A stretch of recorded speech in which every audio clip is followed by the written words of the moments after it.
पाकिस्तान ने एक बार फिर भारतीय हमले को नाकाम बनाते हुए 12 हेरोप ड्रोन्स गिरा दिए हैं। पाक फौज के तर्जमान लेफ्टिनेंट जनरल अहमद शरीफ चौधरी ने मीडिया ब्रीफिंग देते हुए बताया कि गुज़िश्ता रात भारत ने एक बार फिर खुली जरहियत का मुजाहरा किया है।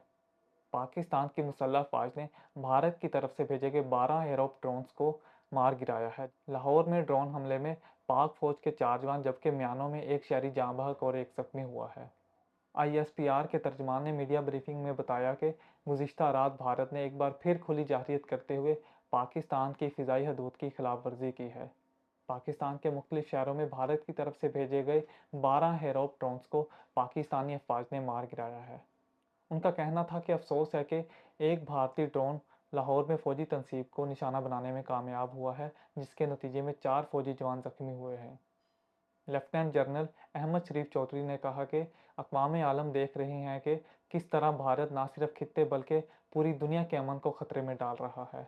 उनका कहना था कि हर किस्म के खतरात और जरहियत से न सिर्फ निपटना जानते हैं बल्कि निपट भी रहे हैं। उन्होंने कहा कि न सिर्फ जरहियत करने वालों को सबक सिखाने का अज़म रखते हैं बल्कि इसकी भरपूर सलाहियत भी रखते हैं।